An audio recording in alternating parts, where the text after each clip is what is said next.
Hello, ladies and gentlemen. It's your boy Blue here, and I have for you today a replay that I had of a game in my Tier 8 German battleship, the Bismarck. And we find ourselves on Trap today.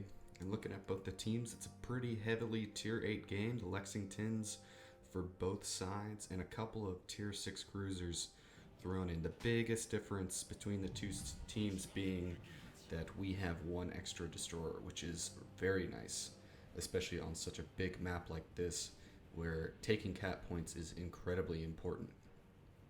So we start off kind of to the south, or the middle of the team, a lot of the team being deployed towards the sea cap. And as a tier 8 battleship in this kind of matchup, and especially since I'm a German battleship, I want to lead the team into playing aggressively and getting the caps early. So we're gonna start to make our way towards Bravo right now, and kind of see, kind of, kind of judge whether or not we're gonna go into it based on where the enemy seems to be deploying.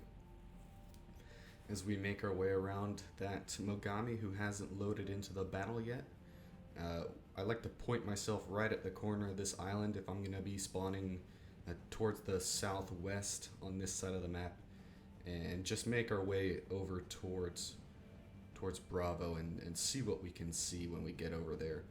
So we also have a destroyer.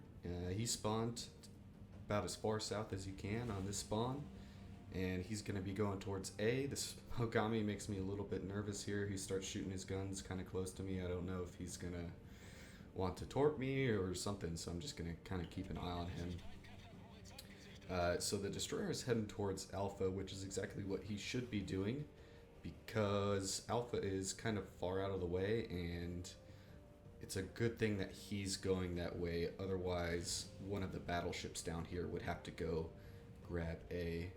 And here you can see a kind of interesting replay bug where I obviously fire my guns, but the replay shows that my guns aren't even anywhere near done rotating over to my target. But I definitely did have my guns on target in game. Just an interesting glitch. And actually pretty accurate first salvo on that Fuso. Unfortunately, we only got 2 overpens, as most of the rounds bounced at this range. The Bismarck's guns aren't the biggest. It's kind of a hallmark of the German battleships that they don't have the biggest guns, but they turn reasonably fast, and they have very nice flat arcs, which allow you to shoot accurately. So at this point, I make the decision not to go into Bravo immediately. We're gonna wait and see what the team does. There's a Fuso saying that he's going to head towards A, and I try to steer him away from that, because if he goes down there, he's basically going to take himself out of the fight. And it looks like that North Carolina is just kind of sitting there trying to keep an overwatch on everything. So I decide to go around, not go into Bravo immediately. We're going to see where more of the enemy team is deployed first. But the Bismarck is a ship that really loves to get in close and brawl up close, because it's got the unique consumable of hydroacoustic, and the German hydroacoustic search is the best out of any nation, which means they can see ships through smoke farther and spot torpedoes farther than any other hydroacoustic search consumable on any other nation. And it is unique to the tier 8 and above battleships, which makes them really good at being able to spot torpedoes and brawl at those closer ranges. Another thing that's very unique about the Bismarck in particular as a tier 8 battleship, if you go full secondary build, which is what I did in this video, or what I do for my captain, I'll give you a breakdown of my modules and skills at the end of the video. But her secondaries, and a lot of people don't know this yet, is that her secondaries can shoot out to 10.6 kilometers when you go full secondary build. And that's really, really good for just being able to go into an area and really push around the enemy team. So looks pretty even right now on the scores. The enemy team is contesting Charlie, and unfortunately our destroyer who went over to Alpha got hit by some torpedoes from an Atago, so we are definitely going to lose A. However, they did send battleship and a cruiser into Alpha, which means that while they're going to get the cap point, they're going to be removed from the fight for a good couple of minutes while they're making their way up to Bravo. So back to the secondaries. The secondaries really allow you to punish destroyers and set fires and kind of whittle away opponents at close range much more effectively than any other battleship can. And she's got quite a few secondaries on her. 150 millimeters and 105 millimeter secondaries can really start fires and do a lot of damage with that 10.6 kilometer range. So I'm taking a couple long range shots at that Colorado. They're not going to be very effective, and at this point I also realized that North Carolina is AFK, DC, not in the battle right now, which is really disappointing. He's a tier 8 battleship, and we really need him to be able to use his big guns and armor for this fight. So it's at this point that I decide that I'm going to cut back into Bravo. I think the team has a reasonably good chance of taking Charlie and defeating the enemy up there, since that's where most of our team is arrayed.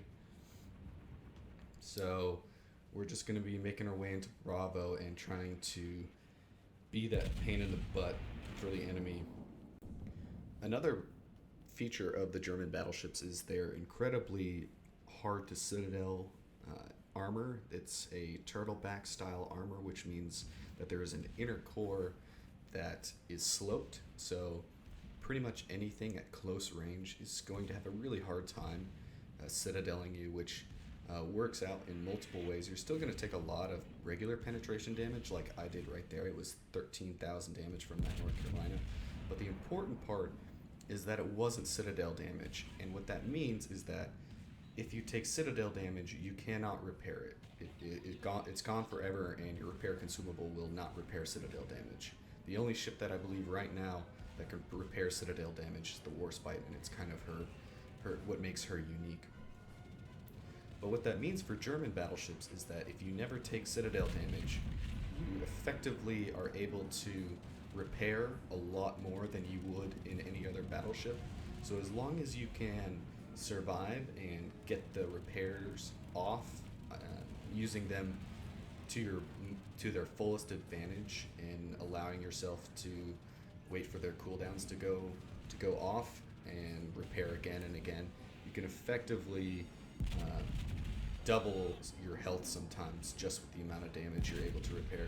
So our secondaries are already engaging that North Carolina. They have been for a while, and we've already got 24 hits with our secondaries, and they're just going to keep climbing, and they're going to keep setting fires. I have not loaded HE with my main guns this entire game, but I've already set 2 fires on that North Carolina, and he's repaired both of them, but eventually that damage is going to stack up. Now, one of the biggest downsides to the German battleships is the accuracy of their guns. So you can see one salvo at 10 kilometers there, missing all 4 shots, and then the next salvo doing 12,000 damage onto that Fuso. So it's very RNG based. They're not very accurate, and you kind of have to just hope and pray that you get lucky at any sort of distance with them, which really forces the Bismarck into her play style of getting in close and brawling with the enemy. I do want to be careful with that Atago. He's got very good torpedoes, and they do have very, very nice arcs on them, but it looks like he shot most of them at that destroyer, which I think was a big mistake for him. Now I don't have to worry so much about his torpedoes or him being able to get off 2 salvos at me. And here's when the Cyclone starts to really set in. So what that's going to do is that's going to basically cut off this Atago from those 2 battleships behind him, and effectively make it a one-on-one engagement, whereas previously it was a 3-on-1 battle with all of those ships and the Atago. So right now the 2 battleships behind him cannot see me, which means any fire that comes from them is going to be very ineffective. I've popped Hydra because I knew that Atago was going to be dropping torpedoes, and look how far away we can see those coming, so we don't have to worry about those at all. And I'm actually going to disengage from him because I know that the enemy battleships are coming this way, and so I kind of want to disengage from him and move back up towards Charlie, since it looks like the team wasn't really able to control Charlie. They did sink a number of the enemy ships in the north here, but right now it's actually not looking too good for the team. We're down in points by quite a bit. We're down in ships as well, and we have yet to cap a single point. So what I'm going to be trying to do here is take Charlie and secure my northern flank. And the Bismarck really, really likes Cyclones. It really allows her to get into those one-on-one situations that you want. Because if you're taking too much fire from too many different enemies, you're not going to be able to repair quickly enough to be able to mitigate all of that damage and survive. So I'm going up to Charlie here. I'm looking for this cruiser that I know is up here, and going to be contesting Charlie. So any second now he's going to come out of the Cyclone, and we're going to get our secondaries targeting him for increased accuracy. At this point, I don't think I have the 15-point captain skill, which reduces dispersion on your secondaries by 60%. Very important part of the secondary build for the Bismarck. But they are still decently accurate, and at this range, I'm not going to miss with my main guns, and the secondaries can also do a lot of damage. So you can see those numbers just start to rack up. We already have 55 secondary hits this game, and it's just over halfway done. So I know this Mogami here is going to try and get his torpedoes off, but in doing so, he's going to show his entire broadside, and at that range, even with the terrible dispersion sometimes on the main battery, the Bismarck was able to sink 2 shots into his citadel, ending him and allowing us to cap Charlie here. So I'm slowing down, trying to stay in the cap zone. I thought that he might have been able to get his torpedoes off, but the Japanese cruiser firing arcs on their torpedoes are very to the rear, so he would have had to get his ship all the way around to get those off. And it looks like he wasn't able to get those fired before I was able to hit his citadel rather hard. So we're already at 91,000 damage for the game, and there's still 2 battleships and a cruiser left. It would be the Fuso, the North Carolina, and that Otago, and of course the carrier is still alive. So that Fuso really messes up here too. He could have fired at me and reset the cap progress on Charlie, and that would have forced me to either choose to remain in Charlie to cap or abandon the cap and go after him. But since he didn't do that, that allows me to cap Charlie, and that allows me the freedom to engage the Fuso however I wanted here. So secondaries are already lighting him up, and then we spot a stationary North Carolina, pretty much full broadside, and that's all it takes.